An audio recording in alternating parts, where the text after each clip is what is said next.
Reels वाली बहू। प्रज्ञा को रील्स बनाने का बड़ा ही क्रेज है और वो दिन भर रील्स बनाती रहती है। खाते पीते घूमते फिरते घर में कॉलेज में रील्स बनाने के कारण प्रज्ञा पूरे कॉलेज में हाईलाइटेड है। जहां उसकी रील्स सभी को पसंद आते हैं, वहीं मनीषा चिंता में डूबी रहती है। एक रोज जब खाते हुए प्रज्ञा रील्स बना रही होती है, तब मनीषा कहती है, एक मिनट भी चैन नहीं है इस लड़की को। ये नहीं कि खाना तो आराम से खा ले, लेकिन नहीं, अरे थोड़ी देर रील्स नहीं बनाओगी तो आसमान नहीं टूट पड़ेगा। अरे मम्मी, इसी को तो कहते हैं डिटर्मिनेशन। तुम नहीं समझोगी ये सब। भगवान, इस लड़की को सद्बुद्धि दे। जब देखो तब टेढ़ा बाका मुंह बनाती रहती है।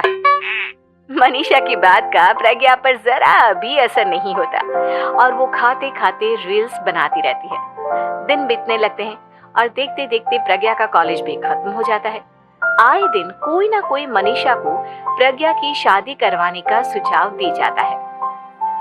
सब ठीक ही कहते हैं, प्रज्ञा की शादी कर देनी चाहिए। अपने घर के काम काज में व्यस्त हो जाएगी तो खुद ही ये रील्स और नाच गाना बंद हो जाएगा। मनीषा और प्रेम प्रज्ञा के लिए एक अच्छा लड़का ढूंढने लगते हैं और तभी विकी का रिश्ता प्रज्ञा के लिए आता है, जिसने प्रज्ञा को उसकी रील्स देखकर पसंद कर लिया था। अगले दिन विकी अपने माता पिता के साथ प्रज्ञा के घर पहुंच जाता है और प्रज्ञा साड़ी पहने हाथों में चाय की ट्रे लिए उनके सामने आती है। जब विकी को पसंद है तो हमें भी बहू पसंद है। बहन जी, आप बारात की तैयारी कीजिए। एक बार लड़का लड़की अकेले में बात कर ले तो अच्छा रहेगा। हाँ हाँ, क्यों नहीं। मनीषा विकी को प्रज्ञा के कमरे में भेजती है, जहाँ प्रज्ञा पहले से ही रील्स बना रही होती है। तभी विकी कहता है, आ गए आपके साजन जी। हमारे साथ ये रील्स कंप्लीट करती तो और भी अच्छा रहता। अच्छा जी, अब आ ही गए हैं तो बना ही लेती हूँ आपके साथ। दोनों मिलकर रील्स बनाते हैं। जब वी मीट और तुरंत पोस्ट भी कर देते हैं। फिर विकी कहता है, जब आप साड़ी में चाय लेकर आई तब मुझे लगा कि कहीं मैं गलत घर में तो नहीं आ गया। अब सही है। दोनों की शादी पक्की हो जाती है और शादी के दिन भी प्रज्ञा रील्स बनाने से चूकती नहीं। यहाँ तक कि बारात के समय भी नाचते हुए रील्स बनाती है।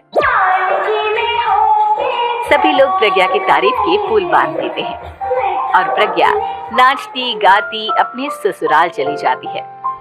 सब कुछ अच्छा चल रहा होता है। प्रज्ञा यहाँ भी दिन भर हर चीज की रील्स बनाती रहती है। लेकिन कुछ दिनों के बाद जब सुनीता कहती है, बहू, ये रील्स के साथ साथ कुछ काम भी कर लिया करो। वैसे तुझे और क्या क्या बनाना आता है? मम्मी जी, वैसे तो सब कहते हैं कि मैं सब कुछ अच्छा बनाती हूँ, लेकिन मुझे लगता है कि मैं मैगी अच्छा बना लेती हूँ। हाँ, कॉफी भी अच्छा बना लेती हूँ और मुंह तो सबसे अच्छा बना लेती हूँ। है? अच्छा अच्छा। सुनीता अपना माथा पकड़ लेती है और कहती है, बहू, कुछ खाना बनाना भी सीख लेती। मम्मी जी, मैं लंबी प्लानिंग कर रही हूँ। जल्दी ही मैं इतनी फेमस हो जाऊंगी कि मुझे पैसे मिलने लगेंगे। हम दोनों सास बहू राज करेंगे, राज। नौकर काम करेंगी और लोगों की तो लाइन लगेगी हमसे मिलने के लिए। तेरा दिमाग खराब हो गया है क्या बहू? हंसी मजाक तक ठीक है, लेकिन इस तरह घर नहीं चलते। जितना जल्दी हो इस घर के तौर तरीकों को सीख लो। प्रज्ञा मुंह घुमाकर चली जाती है और तुरंत उसी वक्त एक रील बनाती है। ये देख सुनीता का गुस्सा 7वें आसमान पर चला जाता है और विकी के घर आती ही सुनीता उसे सब कुछ बताती है। विकी भी अब प्रज्ञा की इन हरकतों से परेशान हो जाता है। तुम टेंशन मत लो मम्मा, मैं देख लूंगा। विकी कमरे में जाता है तो देखता है कि प्रज्ञा रील्स बना रही है। विकी बड़े ही प्यार से प्रज्ञा से कहता है, प्रज्ञा, इन सब के लिए मैं तुम्हें मना नहीं कर रहा हूँ, लेकिन फिर भी हर वक्त तो ये अच्छा नहीं लगता ना। समझने की कोशिश करो, मुझे भी तुम्हारा थोड़ा वक्त चाहिए। मैं जब ऑफिस से आता हूँ तो मुझे समय देने की जगह इसी में लगे रहते हो। तुम ज्यादा ही सोच रहे हो। तुम भी मेरे साथ रील्स बनाओ ना, तुम्हें भी बहुत अच्छा लगेगा। तुम्हें इज्जत से कोई बात समझ में नहीं आती क्या? दिमाग खराब हो गया है तुम्हारा इस चकाचौंध से। अगर तुमने अपना रवैया नहीं बदला तो मैं तुमसे दूर चला जाऊंगा।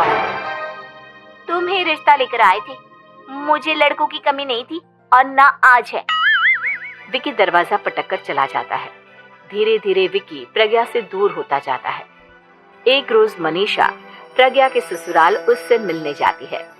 तब सुनीता उससे कहती है, बहन जी अब आई हैं तो कुछ दिन यहाँ रहकर जाइएगा, आप ही का घर है। हाँ मम्मी, बहुत दिन हो गए तुम्हारे साथ एक भी रील नहीं बनाई मैंने। प्रज्ञा तुरंत अपने फोन में रील्स ऑन कर लेती है।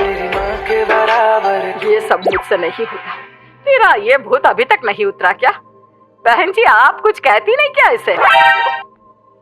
जब आप ही कुछ नहीं कर पाई तो मैं कर ही क्या सकती हूँ, सास तो वैसी ही बदनाम है।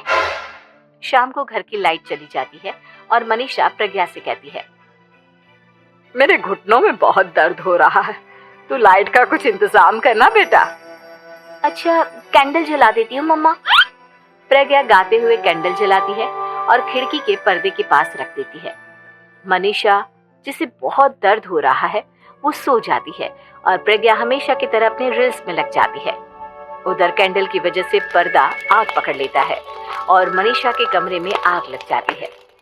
बचाओ, कोई है, बचाओ! सभी भागते हैं और विकी कमरे की आग बुझाने में लग जाता है, लेकिन तब तक मनीषा आधी जल चुकी थी। मनीषा की हालत देख प्रज्ञा रोने लगती है। विकी मनीषा को तुरंत हॉस्पिटल ले जाता है और उसे एडमिट कराता है। विकी प्रज्ञा से कहता है, देख लिया ना, तुम्हारे इस नाच गाने की वजह से आज तुम्हारी माँ की जान जाते जाते रह गई। अब पता नहीं तुम और क्या चाहती हो। उधर डॉक्टर कहते हैं, इनकी हालत बहुत नाजुक है, आधे से ज्यादा जल चुकी है।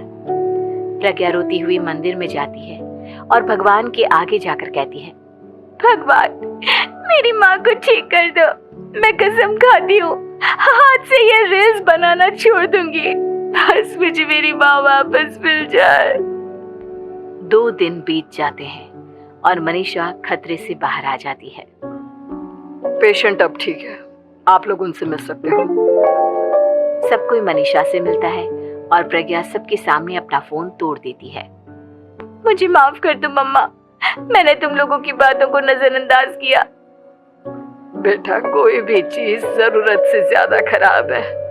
मैंने तुम्हें रील्स बनाने से कभी मना नहीं किया, लेकिन हर वक्त एक ही चीज तो सही नहीं है। मैं समझ गई हूँ मम्मा, आई एम सॉरी। प्रज्ञा उस दिन से रील्स बनाना छोड़ देती है और पूरी तरह से अपने घर में लग जाती है।